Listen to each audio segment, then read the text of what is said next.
It was 4:45 in the morning when Michael Carter's alarm buzzed for the first time in months. He almost hit snooze. Almost. But something in him, a quiet voice that had been growing stronger, whispered, "Try one more time." He sat up in bed, rubbing the sleep from his eyes. The sky outside his window was still dark, a soft blue stretching across the horizon. The city was asleep. And for the first time in a long time, so was his fear.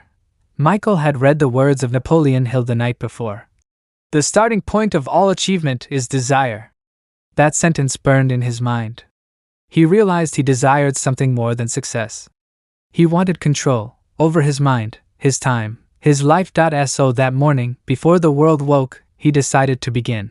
The forgotten power of mornings. For years, Michael had lived like most people. He woke up just in time to rush, coffee in one hand, phone in the other, heart already racing before 8 a.m.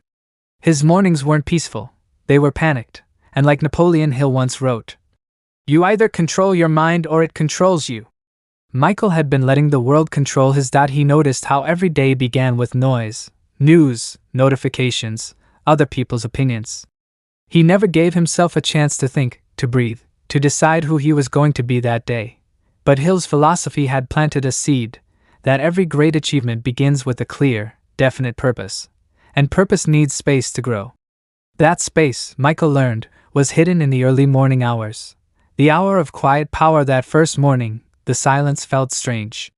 The world was still asleep, no traffic, no messages, no demands. Just stillness. Michael sat by his window and watched the faint glow of dawn. It felt like standing at the beginning of time itself.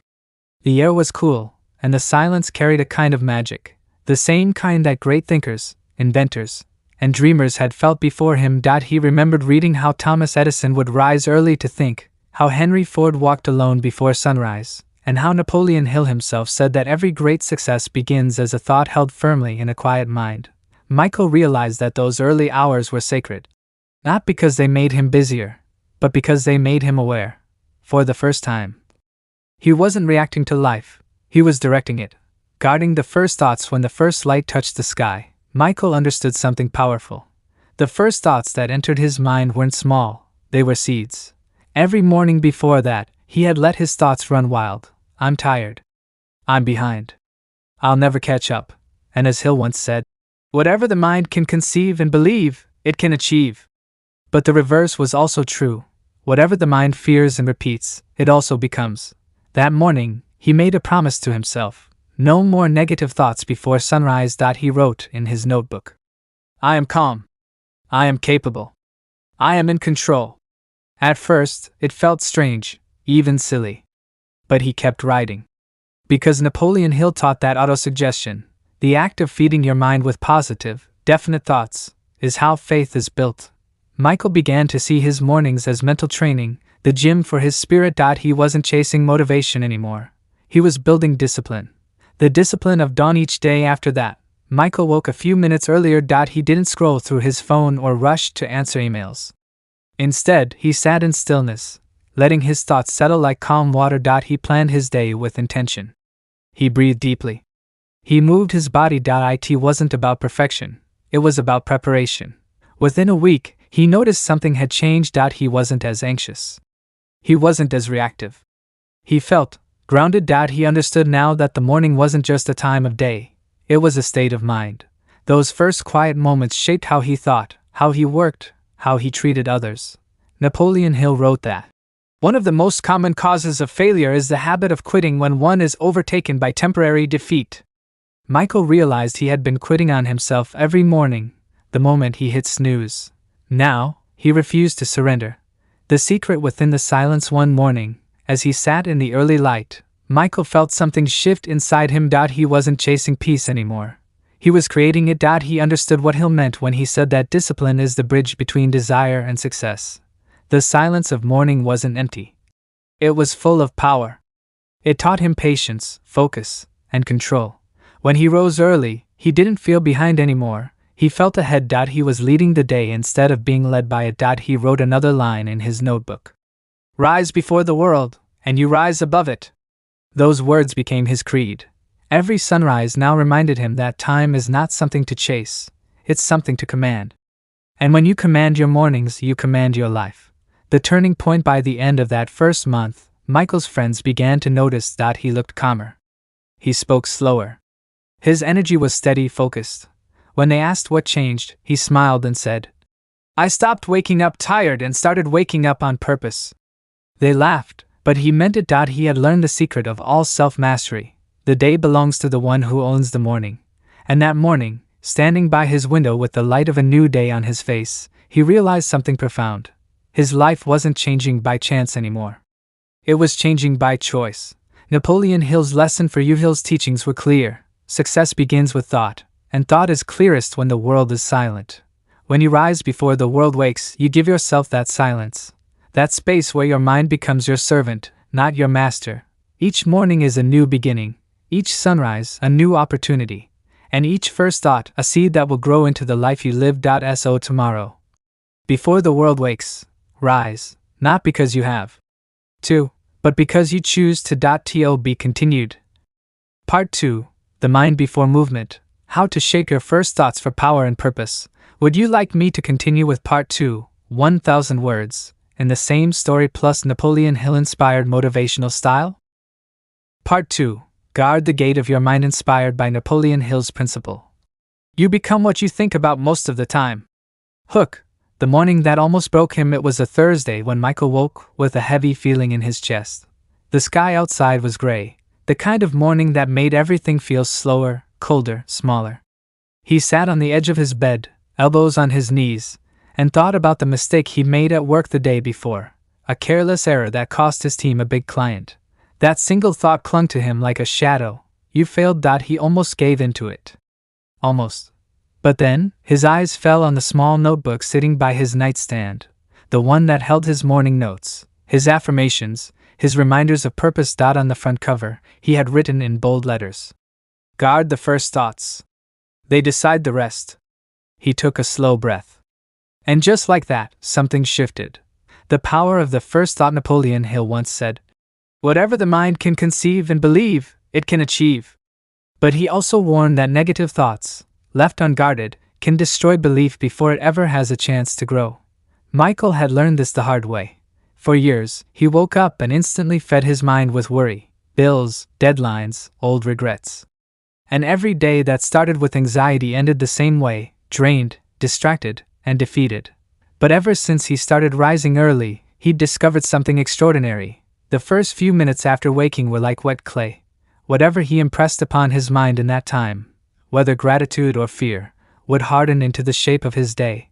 That morning, sitting in the dim light, he decided to choose again. He whispered, almost under his breath, "Yesterday is gone.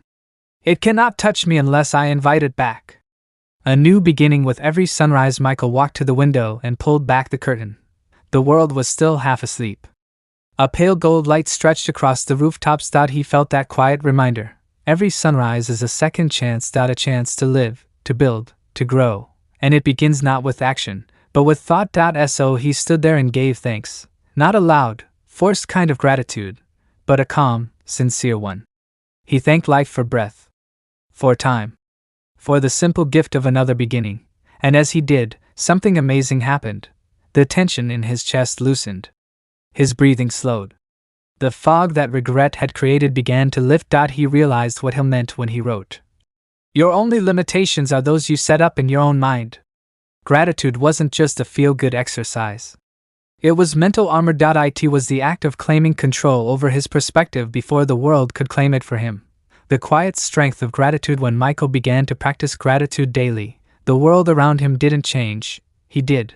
Traffic was still slow. Work was still demanding. People were still unpredictable. But his reaction was different. He noticed that when he began his morning with appreciation, small problems didn't pull him down anymore. A late train became time to think. A rude email became an opportunity for patience. A mistake became a lesson. Gratitude, he realized, wasn't weakness. It was a weapon, a quiet strength that kept him steady while others were losing their balance. And in those silent moments, when the day hadn't yet begun, he reminded himself of something Hill had once written. "A positive mind finds a way it can be done. A negative mind looks for all the ways it cannot." Every morning, Michael was choosing which one he would live with. The gatekeeper of the mind. After breakfast, he sat at his small desk with his coffee and wrote 3 lines in his notebook. I am not what happened yesterday. I am what I choose to become today. I guard my mind like a fortress. These weren't just words, they were commands. He realized that guarding his mind wasn't about control, it was about freedom. When you protect your first thoughts, you protect your peace. When you decide what to think, you stop letting the world decide for you. Michael began to picture his mind as a garden. An image straight from Hill's teachings. Every thought was a seed, fear was a weed, gratitude was sunlight, and discipline was water. Each morning, he chose what to plant, and over time, he noticed that when he started his day by planting calm, the world couldn't grow chaos in him. Building the inner fortress. The more Michael practiced, the stronger he became. People at work noticed his calm presence. They came to him when things got tense. You never seem rattled, one coworker said. Michael just smiled. He didn't tell them his secret, that every morning, before dawn, he trained his thoughts like soldiers preparing for battle. He had learned from Napoleon Hill that the mind is both your greatest ally and your worst enemy. If you don't lead it, it will lead you. So he led. Every single day. And soon, his mornings stopped being a ritual. They became a foundation. His first thoughts no longer wandered toward doubt or regret. They moved naturally toward purpose, peace, and strength. That's when he understood. The real discipline wasn't in waking up early. It was in protecting the silence once he did. The day that proved it. A few weeks later, Michael faced one of the hardest mornings of his life. His manager called before sunrise. The company was restructuring. His position was uncertain. In the past, he would have panicked. But that day, he didn't. He took a breath, closed his eyes, and whispered, I am calm. I am capable. I am in control. Then he sat in silence for 10 minutes. He didn't scroll. He didn't complain. He just thought, clearly, and by the time the sun rose, he had made a decision. Whether he kept the job or not, he would stay focused, grateful, and disciplined. When the call finally came, his job was safe. But even if it hadn't been, he realized, he was safe, because he had built his peace from within. The lesson of the morning mind. Napoleon Hill taught that success requires no explanations, failure permits no alibis. Michael finally understood that. He no longer blamed time, or luck, or other people. His success began in the quiet discipline of his own thoughts. The first 5 minutes of every day when his mind was clean and free. He had become the master of that moment. And by mastering that moment, he began mastering his life. For you, every morning, you too are given a choice. You can invite yesterday's worries back into today. Or you can begin new. You can open your eyes and think of fear, or open them and think of gratitude. You can drift through the day reacting to everything, or rise and decide what everything means. Your first thoughts are not small. They are the roots of your destiny. So tomorrow, before you reach for your phone or your worry, stop, take a breath, and remind yourself, I am the gatekeeper of my mind. What I allow in will decide what I live out. To be continued. Part 3. The Discipline of Direction. How to face each day with intention, not impulse. Would you like me to continue with Part 3? Face the day with intention, not impulse. In the same story-driven, Napoleon Hill, inspired tone, about 1,000 words. Part 3. The Discipline of Stillness. Inspired by Napoleon Hill's principles of definite purpose and self-mastery. Hook. Most people wake up and rush into the noise of the day. Ethan woke up and did the opposite. He listened to the silence. And in that silence, he found something no amount of success had ever given him: control over himself.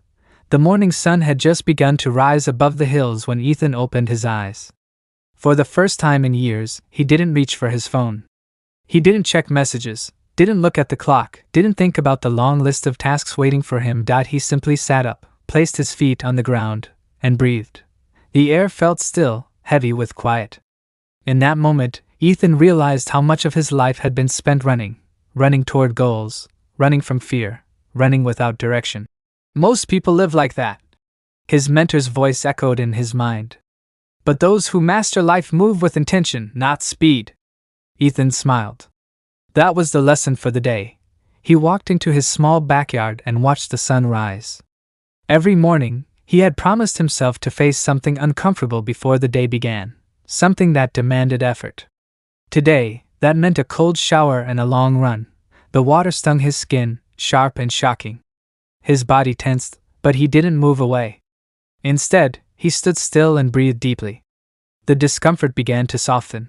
What had once felt unbearable now felt like control. "This," he whispered, "is what discipline feels like."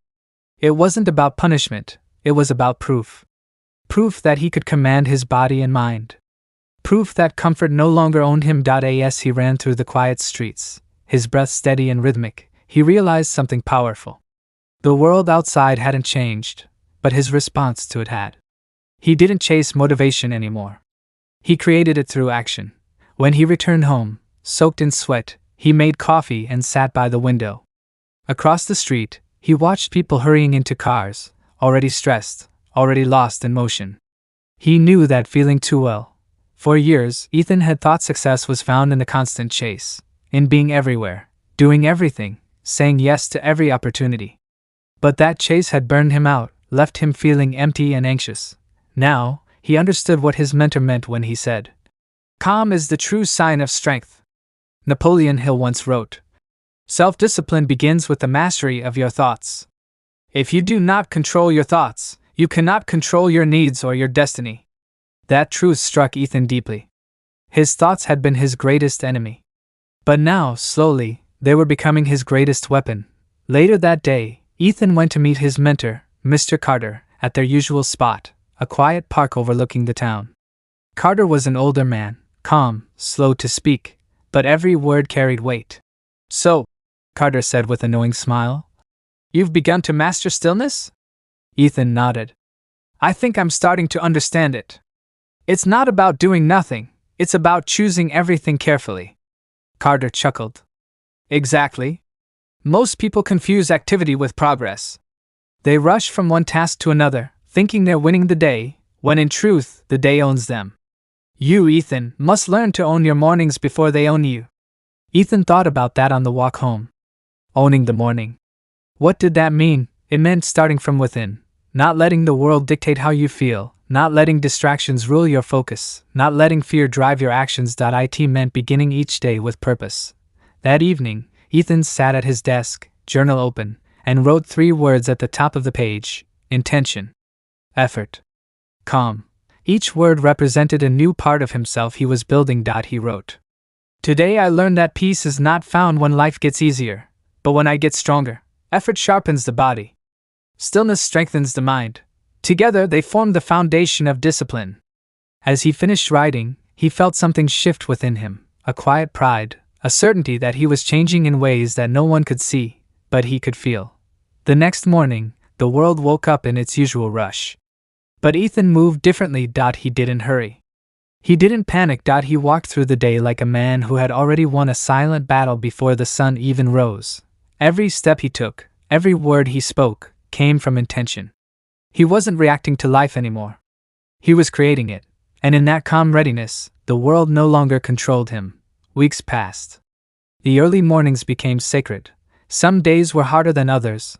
There were times when his mind fought back, when comfort whispered in his ear, "You've done enough. Take it easy." But Ethan didn't listen. He remembered what Carter once told him. "Ease weakens the spirit. Comfort dulls the edge of discipline." Those words became his shield against weakness. He faced cold, tiredness, distraction, and doubt, but with each challenge he grew sharper. His body became stronger, his thoughts clearer, and his will unbreakable. He began to see that greatness wasn't about loud victories or big achievements. It was built quietly, in small daily acts of effort and focus. And just like Hill taught, thought, when combined with purpose and action, becomes unstoppable power. One morning, as the sun broke through the clouds, Ethan whispered to himself, "I do not chase victory. I create it." He didn't say it with arrogance, but with calm conviction. Because he finally understood the truth that Napoleon Hill had been trying to teach all along: success isn't a moment, it's a mindset. And that mindset is built through stillness, effort, and intention, every single day. Moral of Part 3: Control your mornings, and you control your life. Effort is the test.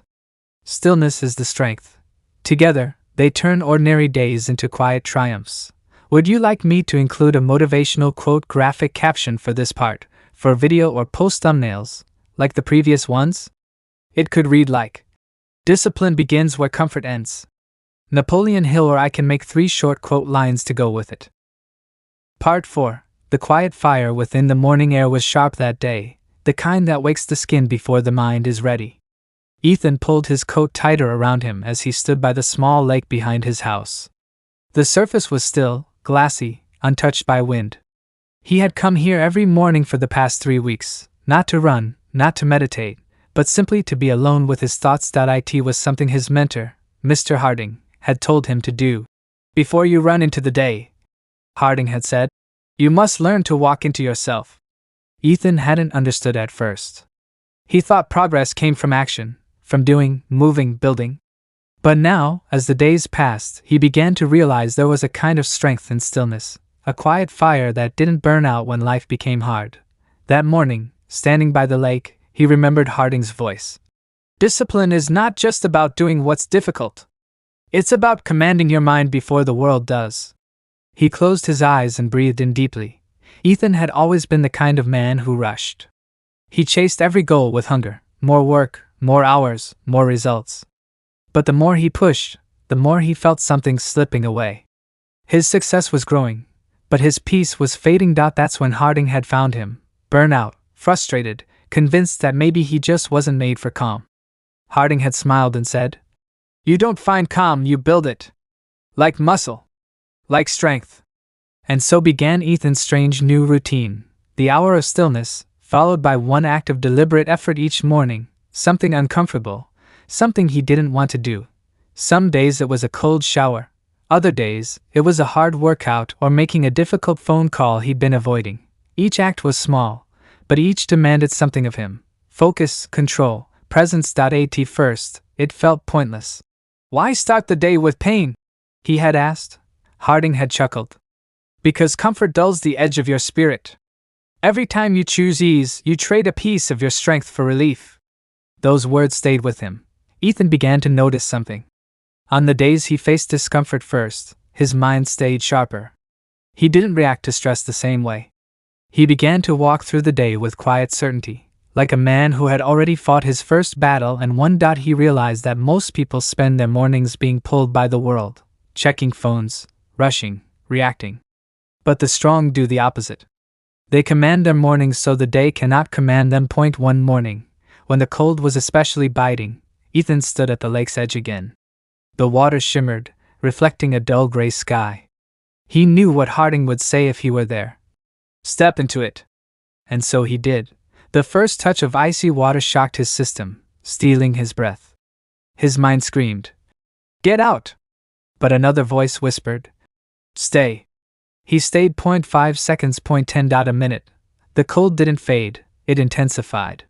But beneath the discomfort, he felt something else rising: control. Power. A steady awareness that his mind could obey his command. When he finally stepped out, shaking but smiling, he realized it wasn't about the water. It was about training himself to do what his emotions resisted. That was the foundation of discipline, choosing command over comfort. As the weeks went on, Ethan noticed how the lessons spread into other parts of his life. When work grew chaotic, he didn't panic. He breathed and adjusted. When people argued around him, he didn't react. He listened and responded with calm certainty. He no longer chased victory. He created it. One afternoon, Harding visited him again. The old man watched Ethan pour tea, quiet and steady. "You've changed," Harding said. Ethan smiled. "I stopped rushing. I started listening to myself." "Good," Harding nodded.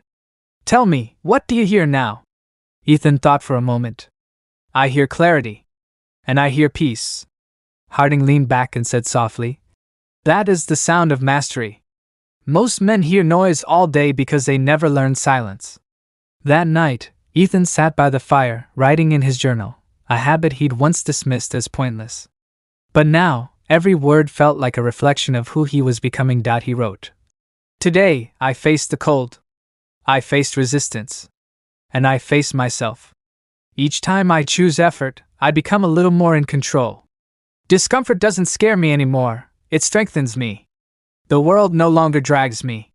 I move it." He paused, pen hovering over the page, and remembered another of Harding's teachings. Calm is not the absence of motion, it's the presence of mastery. Ethan smiled as the fire cracked softly. He realized that the quiet strength he admired in others wasn't luck or talent, it was built. Built in the moments when no one is watching, in the early mornings when the body wants rest but the mind chooses growth. Every act of effort, every moment of discomfort, was a brick in the foundation of the man he was becoming. A month later, Harding invited Ethan to speak to a small group of young entrepreneurs. Ethan hesitated at first. He wasn't used to teaching others. But Harding insisted. Tell them the truth. Not the easy one, the real one. And so he stood before them, hands steady, voice clear. Everyone wants success, he began. But most want it without struggle. They chase comfort and wonder why they never feel strong. What I've learned is simple. Strength isn't built in comfort. It's built in challenge, in the quiet moments when you decide to keep going when everything in you wants to quit. He looked around the room. Eyes were fixed on him. Some looked inspired, others doubtful. He smiled. You don't have to conquer the world today. Just do one thing every morning that demands effort. Something that makes you sweat, focus, or fight a little. You'll start to notice that your mind listens to you. Your confidence will grow. And when life throws storms your way, and it will, you'll stand tall. Calm. Ready. There was a silence after he finished. A deep, thoughtful silence. And in that moment, Ethan understood what Harding had meant all along. Growth wasn't loud. It didn't need applause. It happened quietly, through deliberate effort and steady calm. The kind of growth that couldn't be taken away, because it was built within. That night, Ethan returned to the lake. The wind whispered through the trees, and the water reflected the stars like silver dust. He smiled to himself and whispered, The world may change, but I remain steady. Because he had learned the secret. Strength is not speed, it is stillness under pressure. Effort builds the body, calm builds the mind, and together they build the man. End of Part 4. Part 5 continues the transformation, how Ethan learns to master influence, thought, and purpose. Would you like me to continue with Part 5, the next chapter of his journey, according to Napoleon Hill's principles of focused thought and self-command? Part 5. The master of his mind. The rain had fallen through the night, soft and steady, turning the dirt path behind Ethan's cabin into a glistening trail of mud and reflection.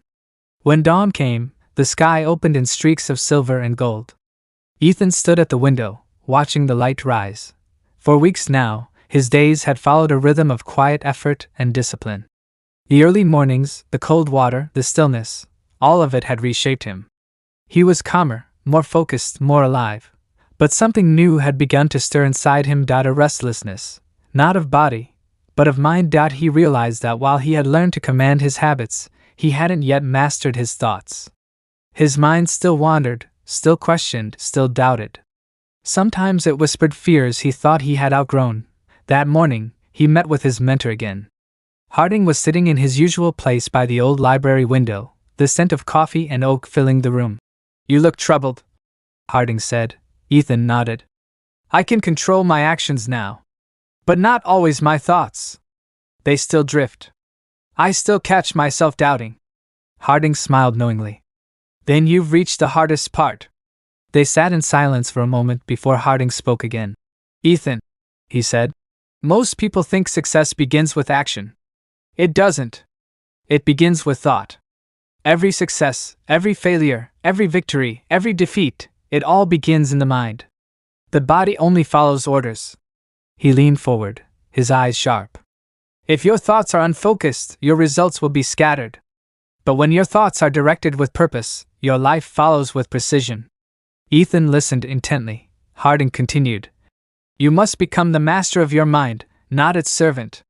That means two things, guarding it from poison and feeding it with power. Poison? Ethan asked. Yes, Harding said. Doubt, fear, resentment, worry. Those thoughts destroy a man from within. They disguise themselves as caution or realism, but they are thieves. They steal your energy, your confidence, your peace. Ethan nodded slowly. And power? Faith, gratitude, purpose, vision, Harding replied. These are your tools. When you fill your mind with them, fear loses its grip. That evening, Ethan returned home and began an experiment. He placed a small notebook on his table and wrote 3 words at the top: guard the gate. Every time a negative thought entered his mind, he wrote it down and replaced it with a positive truth. What if I fail? Became, I have prepared. I am capable. This task is too big. Became, I can take one step at a time. At first, it felt forced, even silly. But with each repetition, his thinking began to shift. He noticed that the mind, like a garden, grows what you plant most often. When he planted doubt, he harvested hesitation. When he planted belief, he harvested courage. And slowly, his mental soil began to change. Weeks passed, and with each day, Ethan grew quieter, not out of weakness, but out of mastery. He spoke less, listened more. He started to see how people wasted their energy on worry, gossip, anger, feeding their minds with poison while expecting peace. He stopped joining those conversations. Instead, he started writing down clear, definite goals, just as Harding had once told him to. Write what you desire as if it's already yours, Harding had said. Because the subconscious mind believes what it's repeatedly told. And what it believes, it creates. So every morning, before sunrise, Ethan opened his journal and wrote, I am calm. I am capable.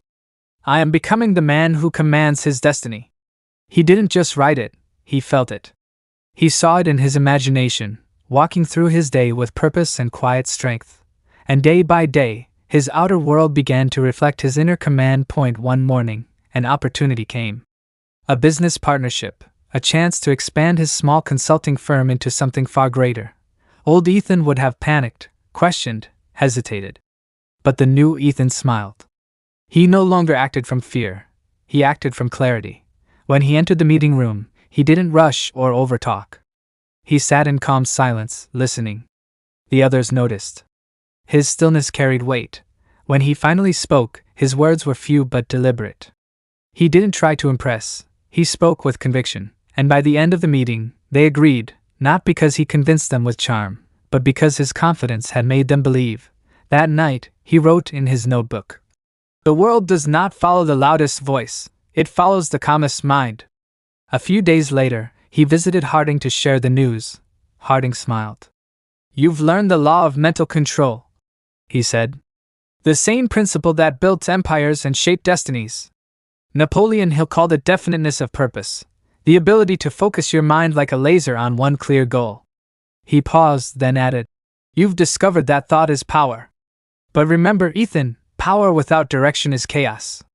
Keep your purpose clear. Keep your face steady. And never let fear borrow your energy. Ethan nodded, feeling the weight of the words settle deep within him.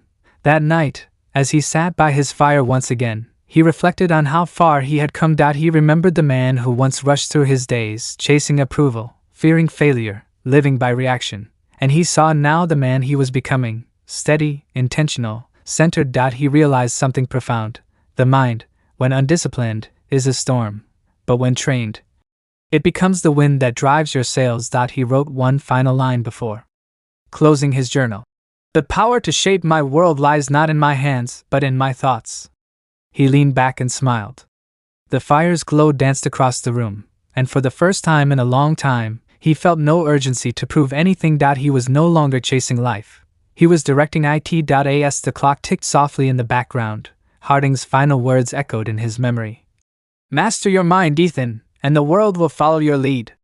Because every man commands something, but the greatest command is over oneself. Outside, the rain began again, soft, rhythmic, cleansing. And Ethan closed his eyes, calm and certain, knowing he was ready for whatever the next storm would bring. He had become what few ever do, a man who thinks with intention, acts with clarity, and moves with purpose. End of Part 5, Part 6.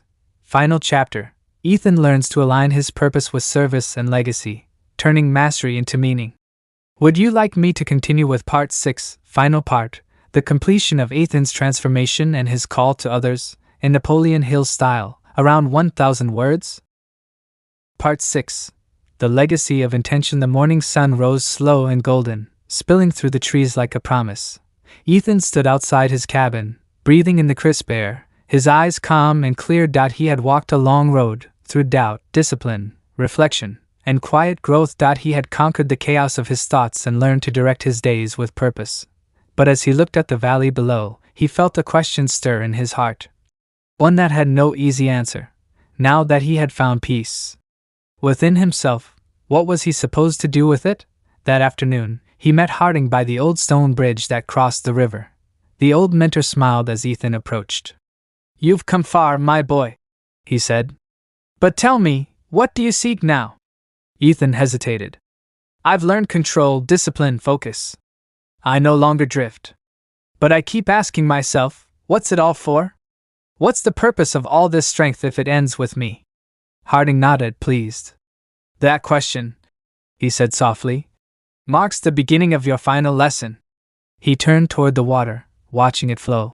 "Ethan, all great men reach this point, the point where self-mastery must evolve into service. Success without purpose fades. But success that uplifts others becomes legacy." They walked along the riverbank as the wind moved gently through the leaves. Harding continued. "You've learned to command your thoughts. Now you must learn to give them direction beyond yourself. Every strong mind must decide, will its power serve only its own comfort, or will it build something that lasts?" Ethan listened quietly. "You mean, helping others?" "Helping, yes," Harding said, "but not through charity alone. True help comes when you teach others to rise, not when you carry them. Share what you've learned. Speak what you've lived. Turn your discipline into guidance for those still lost in the noise." Ethan nodded, the words landing deep in his heart. That night, he couldn't sleep. He sat by his fire again, the flames reflecting in his notebook. He turned to a blank page and wrote a new title. "The Purpose Beyond Self."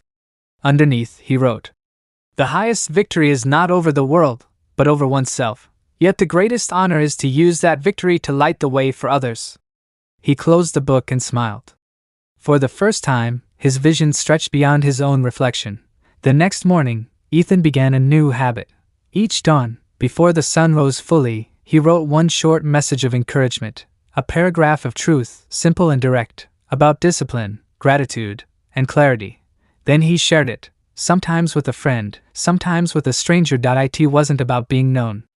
It was about being useful. Days turned into weeks. His quiet writings began to travel beyond the small circle he knew.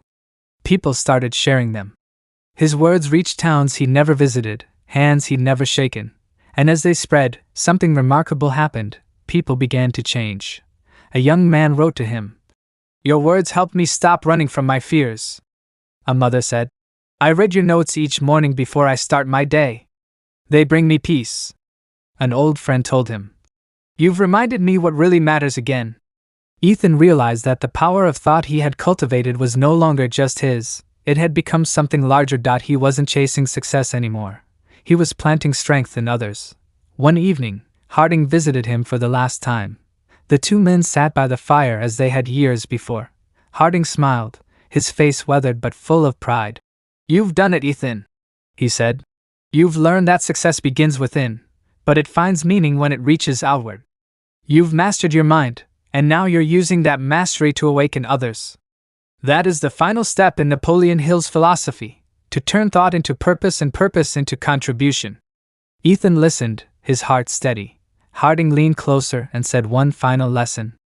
"The measure of a man is not how far he rises alone, but how many he lifts with him. Every sunrise gives you two choices, to build only for yourself, or to build for those who will follow. Choose wisely, my boy. Because what you give lasts longer than what you gain." Then the old man stood, smiled, and walked into the fading light of evening, leaving Ethan with the echo of his words. Years passed. Ethan became known as a quiet teacher, not famous, not loud, but deeply respected. People traveled miles to hear him speak about clarity, courage, and intention. He taught them that mastery of the mind was not a destination, but a lifelong practice. He told them that gratitude grounds the heart, that effort builds strength, and that reflection keeps the soul aligned. And he always ended his talks the same way. "You are not what happened to you yesterday. You are what you decide to become today. Guard your thoughts. Direct your energy. Live with intention." One morning, years later, Ethan stood once more on the hill overlooking the valley. The sunrise looked the same as it had years before, yet everything inside him had changed. He smiled quietly. His journey had come full circle. He had learned the laws of thought, the discipline of action, and the peace of purpose. And now, he was living proof of the truth Napoleon Hill had written nearly a century ago. Whatever the mind of man can conceive and believe, it can achieve. Ethan closed his eyes and whispered, "Thank you." Not to anyone in particular, but to life itself, for the lessons, for the storms, for the stillness. He had learned that power was never in control of the world, it was in control of oneself, and from that self-mastery, the world bends naturally toward greatness. He took one last deep breath and turned toward home. The day awaited, full of unknowns, but no longer unpredictable. Because the man who masters his mind no longer fears the path ahead. He creates it. Final message: Ethan's story is more than fiction, it's a reflection of every person's potential. Napoleon Hill taught that success begins in the mind, but it becomes real only through discipline, gratitude, and service.